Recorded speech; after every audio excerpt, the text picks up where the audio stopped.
Well, I have the distinct privilege of sitting with a man that I respect in so many ways. He is an authority in his field, none other than Mr. Ref, Victor Hlungwani. Good morning, sir. Good morning, Mark, and to the viewers. Obviously, you're known as a man who takes no nonsense. I experienced you a couple of times on the field, but I want to go way back when. Were you a footballer? Were you ever a footballer? Yeah, Mark, I played in 1991 as a right back, as a defender. Okay. You can see I'm tall, and they called me main line, which is Ronnie Zondi. Yeah, and then, so my team had quality by then, but I did play, and then, one day they wanted referees for the team. No one could volunteer. And I was 15 years old. Okay. Yeah, so when there was no one volunteering and the team was going to be fined, I said, no. The team cannot be fined in my presence. I'm going there. Yeah. So then I went to represent the team as a referee. As a 15-year-old? As a 15-year-old. And they even laughed because during that time, yeah, so it was like, when I look at a 15-year-old, I'm like, oh, I was like this when I started. But it started just like that. No, that's awesome. So so it wasn't like a thing where you were like, no, when you were young, I want to eventually be a ref. It was like a cul-de-sac, you just kind of... I went there to save the team from being fined. That's how your career started. That's how it started. And fortunately, I realized that, I chose a nice career. One, there's no substitution for you. When you start the match, you finish. Unless you... Two, you also get paid for refereeing. So, I even told my mates that, I bench. So that was good for me. So, but no, take me to that first game, that match where you had to save your team from that fine. Did you do a good job? Yeah, a very good job. Because when people outside the field of play, they complain, this referee is not running, this referee is not sure, his whistle, it doesn't sound, this decision. So I said, okay, now I have to improve on what they are saying. Number one, I have to blow the whistle. When I got in there, Mark, you make sure. I make sure. And then they said, no, he's wearing boots. I mean, I wear soccer boots and then with the socks. So I was like a proper referee. So I corrected all their mistakes. There was nothing to talk about because I've corrected whistle. My whistle was loud. Two, decision I was sure. Even if I was not 100% sure, but I will only get than to say, you see. What? Yeah. Yeah, so I corrected all their mistakes. Even if you were authority, that's the main thing. From the word go. From the word go. When you are not sure, if you give a confident decision, everyone will be like, So is that the day you hung up your boots? No. I continue playing, but then I was more like training. On the weekend, I will be required on the other side. Okay. Because it was not like, we have team referees. Even now at FIFA, we do have, I was reading a FIFA regulations to say, the home team, let's have a fun place. Yeah. Did you know that they must travel with a referee? There must be okay. I didn't know that. It's there in the FIFA rules, even CAF. Yeah. If the designated referee does not arrive, the away team must provide a referee. The away team? Yeah. Oh, okay. If they don't provide now, the home team can then provide. Okay. Because anything can happen. Sure. It's there, it's regulated. Okay. So even in our case, a team will travel with a referee. If there's no referee, then the away team will produce a referee. So it's part of the laws that the opposition team must have a ref traveling with them. That's exactly. Very interesting. But now with you, so you were the designated ref for your team when you had to ref, or obviously when your team needed to appoint a ref. But when did it become clear to you that this is the path I want to take? When you were saying, no, I'm going to go this route and make a career from this? Yeah, it was 1992 when one guy from SAFA came and said, I heard you are a good referee. I want you to join SAFA. Okay. And remember, during that time, when I referee, I'll get 5 rand for a match. 5 rand. 5 rand. Okay. But Guinya was 5 cents. Now, when I go to Safa, it was 20 rand. So look at the difference. Sure. Now, Times 4. Now I eat quarter at school. I graduated, you see. So that's when I realized, hey, someone can live out of this. Sure. So then I took it seriously from there. Okay. And what was your initial phase of like when you decided, okay, so now I'm going to start training so that I can be prepared. I'm not going to be flaky. I'm just not going to be a run-of-the-mill ref. I'm going to do this proper. No, every year I was getting promotion. So 92, I went to Safa local. 93, Safa regional league, sort of. And then 94, then I went up into Boma ABC Motsepe League. But that time it was called, I think, Vodacom League. Okay. Yeah, so that's when I realized, hey, lana ngati no kumnandila. Yeah. So again, when you speak about going through the different levels, how old were you by then now? When you got to kind of your, where you consider yourself more of a professional? I started at 15, and when I got into the NFD, it was 1999. I was at the college doing the teacher training. But I'd already completed in 1998 or 1997, 98, 99. So if you complete, you will be around 20, 21. So I think I was 21, 22. Okay. When I got the first match, Mantsena Giant Killers and Spartak. Spartak used to be coached by Nsema Pike. Okay. He was player coach because he was near retirement. Yeah. So that is the match that opened my way. In Guyana, driving a bicycle, I got a call on my phone, Alcatel. Then when I answered, Victor, where are you? I'm in Guyana. There's a game that the other referee did not pitch up. Then, can you be an assistant referee? I said, for sure. Then I went. I was an assistant referee when I started. Okay. Yeah, and then I did my first match. Apparently, the report went back to say, this is a good assistant. Yeah. And then the following year, I was called in. I said, no, I want to be the referee. Then I went to a fitness test in Pulko and I passed. Then I started refereeing. Okay. The guy who was my assistant there, who was my referee there, became my assistant. Oh, wow. Can you see how we swapped know? roles. Yeah. Okay. So it started just like that. So is there one game where you can remember when you say, okay, I've made it? When maybe the game that made your career take off? Let me start. In South Africa, one game is Pirates and Chiefs. Yeah. If you do that one, it's dudla some match. You know, let's say with the man. Yeah, like it's dudla. So I got one in 2010, 20 February. Even the date is still you remember the date. Yeah. Okay. FNB Stadium was under construction for the FIFA World Cup. Sure. So the match has to be moved to Orlando Stadium.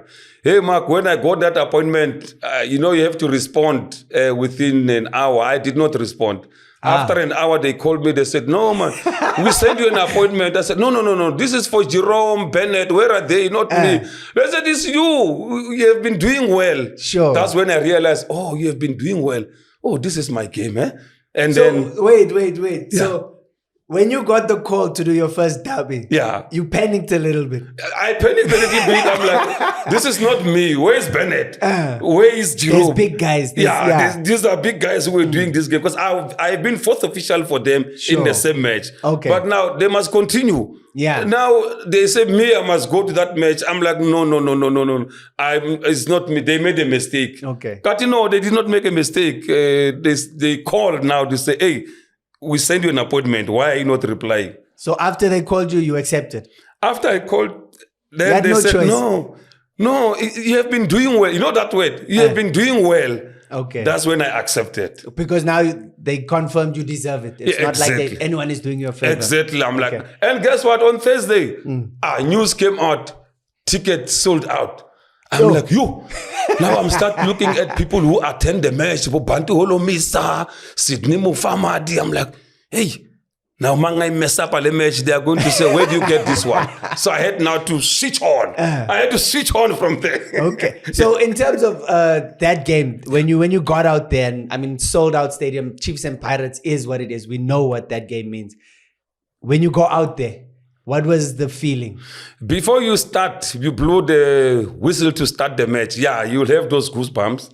Tell me, when you did the coin toss, your hand wasn't... No. There was all right. There was all right. But before you start, you're like, hey, will I handle this match? And And then you're like, no, man, but you have been doing well, man. And when I said Chwe, then everything was switch on. Okay. You know, this switch on is a big word, Sure. that we use in football. Even here, when you must switch on. You must switch on. The network must be on. When we are here. When you are here. Once you are switched on, everything just flow. Okay. Yeah. So it's a lot like I know for us as players, it was like that where, you know, you can be very nervous, but once the whistle goes, is it the same thing for referees then?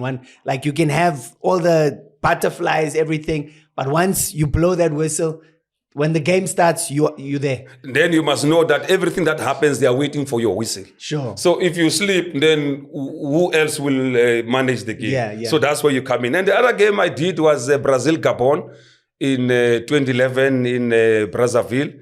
Yeah, I did enjoy the game. Okay. But the difference there was the language. Okay. Brazil, Portuguese. Gabon, French. Me, English. It was difficult to communicate. Serious. And you know, you have to learn how to tell a player in Portuguese, come down, tranquilo, and then French, tranquille. So when you sleep, you have to memorize all those things, tranquilo. And then in the match, it so happened that one player kicked another one. Then I had to go tell him, hey, come down. The word was gone. Now I had to construct another one. Probleme.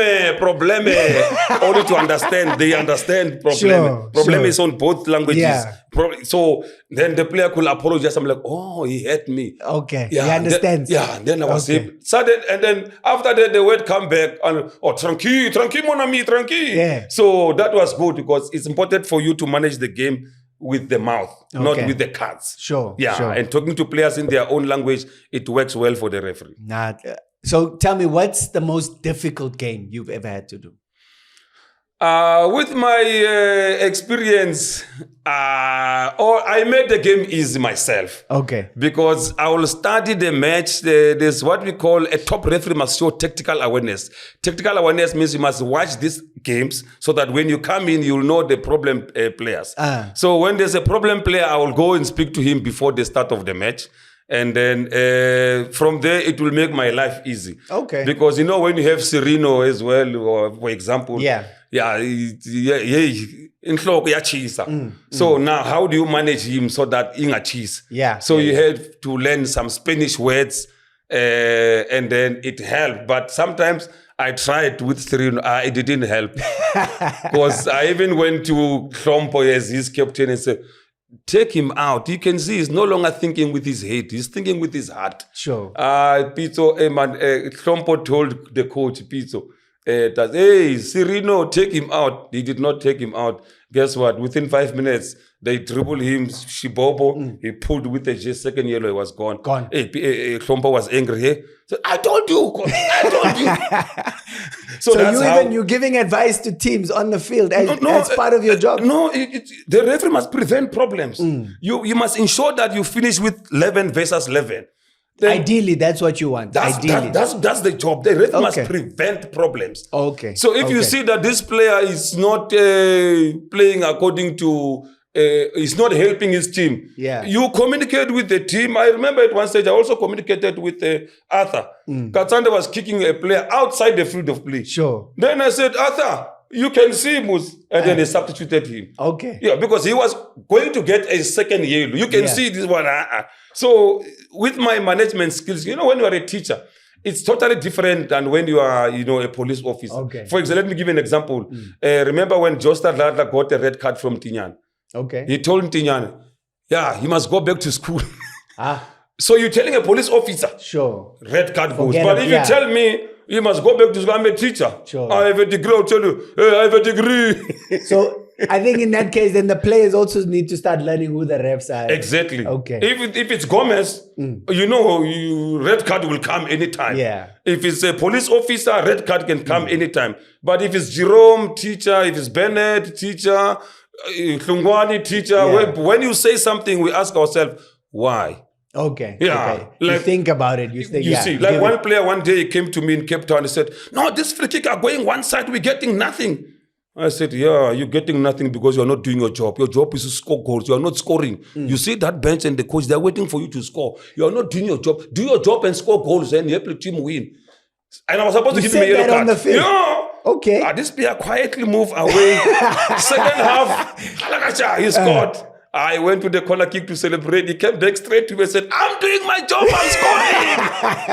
And at the end of the match, he came to me and said, Mr. Ref, I'm sorry on how I spoke to you. I disrespected you, but I'm surprised you never gave me a yellow card. You just spoke to me. And then from there, I had to switch on and show you that I can do my job. Who's this player? I was from Vasco da Gama. Okay. I said, do your job, I'll do my job. So he did his job. But the other day I told Tsutulupa, man, hey, Tsutulupa, you do your job, I do my job. And then he went on to kick, Tsutulupa. And he was playing with you, I remember. Sure. Yeah. After kicking, I said, hey, Tsutulupa. He said, you said I must do my job, I'm doing my job. I said, I not to kick players. So this one backfired on you. So you've mentioned a few names now, but are there specific players that like the most difficult to deal with in your career that you looked and when you knew you were going to ref a game they are involved in, you had to think twice. You were like, I don't want to deal with this guy today. Yeah, there's 2 or 3. Katsande being one. Katsande. Mabizela being one. But Katsande will understand. But Mabizela. I was going to say, I'm surprised with Mabizela. What was so difficult with it? That game, I even asked myself even today, what was happening? I was doing Vets and Sundowns. Okay. Vets will come with a smaller band. Sundowns will have some more supporters. Mabizela came from Sundowns to Vets. Yeah. So the supporters are singing there when he makes tackles. Olafo, they were going after him. Uyazisola, Mabizela. Haushengela Sandawan, Uyazisola, Mabizela. So you can hear the song. Yeah. Now Mabizela got angry. Okay. Because they are singing about him. Yeah. Now Olafo, when they come, I said, Mabizela, easy, man. And then second time, and then I went with a yellow card. You know what in Mabizela? Mabizela, I'm not in conflict with you. And then I'm land. Again. This is a second yellow card.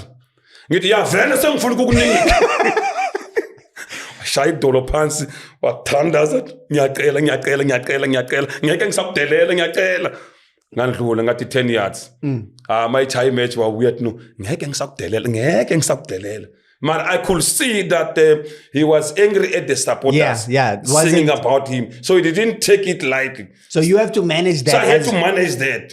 But if it was someone who would have said, about Tuga, so let him tata. So I had to use my experience as a teacher to say, this one is just emotional charge. And it really helped. Okay. Yeah. So again, now, when people look at referees, they're very critical and we judge them based on mistakes and whatever.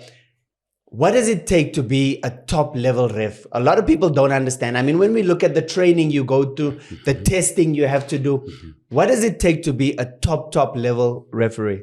There are qualities of a top referee. Number one, the referee must know and understand the loss of the game. 2, he must show tactical awareness. You must know you're playing Sundowns. When the goalkeeper has the ball, why run? Because he will play. Oh, so don't accelerate, don't speed to the center.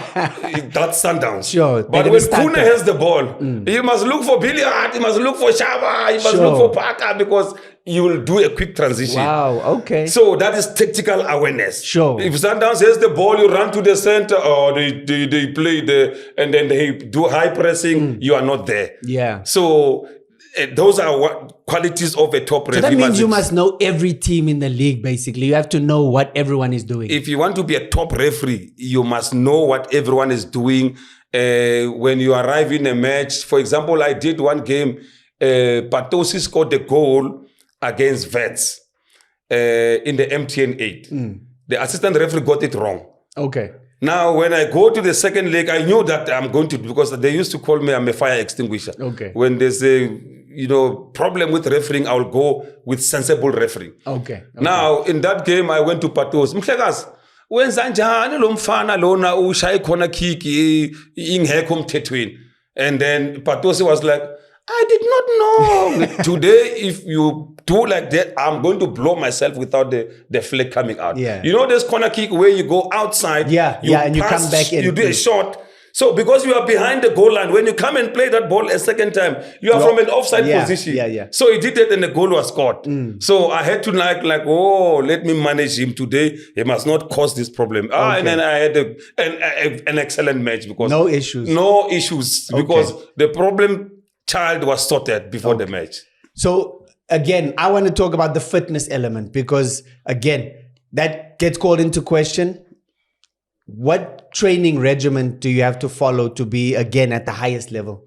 14 July is fitness tests for referees in South Africa preparing for Betway, which is starting 1st 14 of August. July, next week. 14 next week. Next week. Yeah, there's 2 groups. Then there's no VAR training. Yeah, because some say, hey, VAR, there's no VAR training.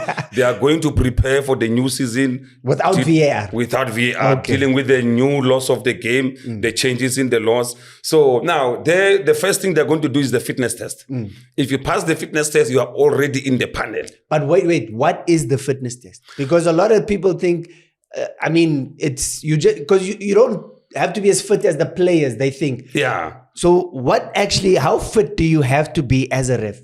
Remember when I started a long time ago, we had the Cooper test. Okay. Then it changed. Now what we're doing is you do 6-meter sprints, 6 40-meter sprints as a referee. Okay. In 6 seconds. Wow. If you pass that, then you move to the high intensity, where a field is divided into one lap has 475 meters. Okay. So 75, 75, 75, 75, and you have those 25 for rest, 25 for rest, 25 for rest. Okay. So when the beeps and pee, you go prrrr. When it's a prrrr, it must be in the cone. Okay. If you are not there, they give you a warning, a yellow card. It's like a beep test almost. A beep test, yeah. Then pee. And then if you are not there, second yellow, you're out. You fail the fitness test. Okay. So you have to do that 10 times. You have to do 10 laps, basically. 10 laps, 10 times. Oh. Yeah. So if you pass that, then you are fit to referee the Premier League and matches. What, in your opinion,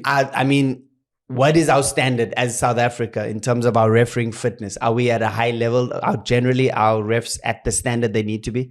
No, we're very good. We're very good. We'll have 1 or 2 failures. So, which is good, which shows that referees are training. So the standard in terms of fitness, we are far much better. We where we need to be. So what's your role now? Where currently you obviously not on the field anymore. What's your current role? I'm the chairman of referees in Gauteng, SAFA Gauteng or Gauteng Football Association, which has 5 regions in the province. So all the referees that are in Gauteng, ABC Motsepe League is my league, GDL is my league, Sasso League is my league, and there's GDL for women. So all these leagues, I have to prepare referees coming from all these regions, train them, prepare them so that they do well. When it comes to promotion, I have to now say, okay, if the national says we need 5 referees, I have to provide the 5 referees. Okay. If they demote a referee, then he falls in my hands. I have to rehabilitate him back into the panel. Okay. Yeah. And when you look at funding, that's always going to be an issue. It's always controversial. Referees are not getting paid enough. They need to be professionalized. How far are we from that? We're very far. Let me start with my role in Gauteng. When I arrive, you will find a referee wearing this brand, one match. Yeah. A referee wearing Adidas, this one Puma, this one Nike, in one match. Then I realized this is not on. Then I engaged my leadership to say, why don't we have a kit for referees? Standard, like sponsor. Standard, yes. And then they said, nah, that's why we appointed you. And then I immediately got down and got a sponsor for the referees in Gauteng. Okay. So all the referees in the GDL, in the ABC Motsepe League, you'll see them wearing one uniform. Okay. The whole South Africa. Okay. I'm the only chairman who has a sponsor for the referees. Okay. Nice track suits from Foot Pro and through the ascent of Vincent Kobola and Eugene Zwane. So they are well looked after. But when we come to the professional level, yes, the referees are amateurs. Yeah, the referees are amateurs. Let's make no mistake about it. Amateurs are refereeing professionals. Yes. That's how you... Yes, because at one stage, we were almost incorporated into a professional level. I even know when you go to the PSL offices, PSL offices is here, Louis Botha Street here. The opposite house is white in color. That's where PSL do the DC. Yeah. That house was bought for professional referees. Oh, wow. It's still there. It's Jan Smarts, in fact. Jan Smarts, yes. That house, that white house. When I look at it, I'm like, we should be coming here to do refereeing training for referees in Gauteng. But now it's used for DC. I know that. I've been to that house, so I know exactly what you're talking about.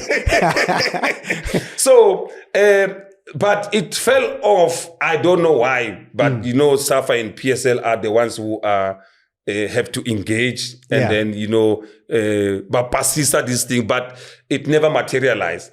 But one thing that was good now is that 2005, when we had Operation Dribble, a stipend was introduced for referees, where every month we used to get 2,000 while I was there. When I retired, it was 5,005. When I retired in 2021 or 2021, the money was good, man. It was much better. When I wrote my resignation letter, it took me 5 days to throw it in because, I'm like, I will lose all the free traveling. Sure. And, I was doing big games. Yeah. By then, I was, number one. PSL number one, I will be the match referee of that game. So I'm like, but our time is up. And then, because I was 46. Yeah. And then I said, no, I can't do it anymore. And then I retired. But now, retiring with that state where referees have stipend, and I used to be negotiate. I don't know whether they managed to increase it because by then I could, go to the leadership and fight for the increase. Yeah. But now I don't know whether it's still there. Again, we speak about the professionalism and the amateur. Brown envelopes are part of our game, unfortunately. We know at all levels. You've spoken, you've gone on record, you've been approached many times. Is it ever going to change? And do you think it will even, at a professional level, it'll probably still happen, but it might minimize if we do get to that level? We had various commission of inquiry in South Africa. We had Mutimela Commission, we had Siminya Commission, we had Operation Dribble. So that shows that referees are approached. And after the Operation Dribble, stipend was introduced, and it helped a lot because in the PSL, we were no longer having, those goals that were denied clearly. Yeah. So where you can see, this one, especially the first division. Sure. Yeah. So because it was now in the dark. So people can do, teams complained, but there was nothing. So PSL introduced stipend to say, no. We know that you are tempted. Yeah. But let's add a little bit so that you are no longer tempted. Then that helped. Okay. To reduce. From there, we never had any commission of inquiry. Okay. So that's a plus for PSL to say, and SAFA to say, let's pay our referees and then it will reduce. But when you go to the lower levels, I was going to say, because you're saying like ABC is one of your leagues. Yeah. And apparently at ABC, I mean, from what we hear, it's still rife. When I got into the ABC Motsepe League, when I retired, referees were paid $750. So it was $375 to $750. I then engaged the PEC of Gauteng and say, if you want to change South African football in Gauteng, you need to pay these people. Because if you don't pay them, somebody is going to pay them. Sure. And when they are paid by somebody, you cry. Yeah. And then guess what? I got full support from the PEC. They said, how much do you want to increase? I said, no, let's start with 1,600, whereby a referee will earn at least 400 rand per match. Now we'll be able to send a referee from Val to Pretoria. Although it's still little. Yeah. But it's better than that 750. 4 people were sharing. My share 750. So it was 200, and then 150 for the match commissioner. Can you see it was? Nah, it's not it was. So when you are approached, then you will be tempted. Yeah, exactly. But now with the increase, this year I've seen a significant change whereby I did not get many complaints. Yeah. Yeah. So that's the influence that we had, coming with the experience into the leadership of refereeing. Is professional refereeing a reality in our lifetime? In our lifetime, Bravi. Now I will be Nadim. It's up to PSL and SAFA. They do meet. There's what we call a SAFA PSL liaison committee meeting. that's where these issues are discussed. So if it can be discussed there and then have a resolution, it can be implemented. But I can tell you that PSL is ready because they are the ones who are paying referees. Now they just need to have that agreement with SAFA. And after that agreement, then they implement. That is one thing. That's one thing left. Yeah. So it's possible. It's close. It's about the two parties coming together and finding a resolution. At the time I was a referee, we were promised that it will be 40,000 a month. I was so happy, Mark. Yeah. 40,000 a month. Whether you referee or you did not referee, you still get that 40,000. It's your set salary. And whether you are suspended or not, you will still get, because when you are suspended, you go on rehabilitation in the lower leagues. Yeah. So it was for us like, hey, and they said they were going to start with either 10 referees, 16 or 15 assistant referees. But it died at that level. At the top there. At the top there. Okay. And we are not privy to that, but some of us by that time were disappointed. No, I was fucking professional. So good. You wake up, you go to the gym, but now I have to wake up, go to work. Go to training. At one stage, I was having 2 jobs.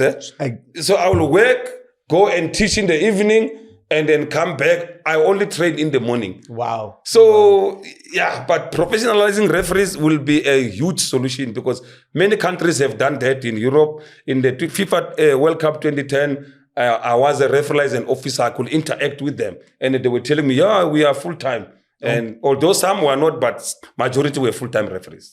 And when we look at just how the game is evolving and how referees are evolving, why rules are constantly changing? I mean, for me, one thing, the handball rule. Yeah. I think the handball rule has changed so many times. I don't even know where we're at right now. I'm happy. I'm one guy who changed the FIFA laws of the game, if you're not aware. I did a Pirates match where I gave the doctor a red card. After giving the doctor a red card, it was seen by FIFA. And then FIFA then changed the following season and said, if the doctor get a red card and there's no other person to treat the players, the doctor must stay and treat the players. He will serve the next 2 matches. Okay. Another change that came from South Africa is the kickoff. Okay. At one day at VETS, the law will say the ball must be kicked forward. Yeah. From the center man. Now, one game at VETS, the ball was kicked backwards. Okay. So it means that second half did not start. Sure. Then Bennett, I remember, took that clip to FIFA and said, hey, we had this in South Africa where the ball was kicked back and the whole second half played. What is the reason of us playing forward? Exactly. And then FIFA realized that, no, man, it can be played backward or forward. It's okay. They changed. Wow. When you go back to history, remember there was a law that says trying to kick the ball while held by the goalkeeper. So kicking, you kick with a leg. Yeah. And guess what happened in Germany? The goalkeeper was having the ball. The player headed the ball from the goalkeeper's hands and he scored. That goal was allowed. FIFA then said, here we are playing with semantics. Let's just change it a little bit. Okay. And then they said trying to play the ball, not trying to, they removed kick and play. So that covers whether you use your head, you use whatever limb to play the ball, then you are guilty of challenging the goalkeeper. Okay. So it's necessary for the rules to be changed. In 1990, before 1990, inline was offside. But after 1990, FIFA realized that, no, man, we can change it. If you are in line, you can no longer be offside. Sure. Yeah. So it's because of what happened on the field that the laws are changed. Semantics. Semantics, meaning of words, yeah. Okay, I mean, Bravik, going forward now, what do you want to see in the refereeing space? Ideally, if you were given the authority to just make the world a better place for referees, what do you do? One, I will professionalize referees. Make sure that I have, let's say, 10 referees full-time and then maybe 20 assistant referees full-time. 2, after professionalizing referees, then I will have now to, there's another point that I want, man, in refereeing. The cup final. Cup final referees, I will increase. Oh, okay. Their match fees. Because it's a big match. It's a big match. They are playing for 8 million and then you get 6,500. It's not fair. Yeah. So if I can pay you maybe 50,000 for a referee of the final, then I will be very happy. Okay. Yeah. Okay. Now that'll be awesome. Bravik, I think there's so much more we can speak about. I think we might need to have you again. But that's all the time we have right now. And I just want to thank you. And I want you to say we value you. We value the work you do and continue doing the good work you're doing. I couldn't have extra time to switch on. Yeah. And Nadim's going to take over from here now. I have to depart at this point. So Nadim's going to take over the extra time. This is one of the players who give problems. Exactly. That's been Victor Hlungwani. He's an authority in the refereeing space. Everything you want to know about refereeing, we can always consult him. So if you have any questions, remember to interact with us. Switch on network on all platforms. Let us know your thoughts for Bravik, and we'll get the answers to you.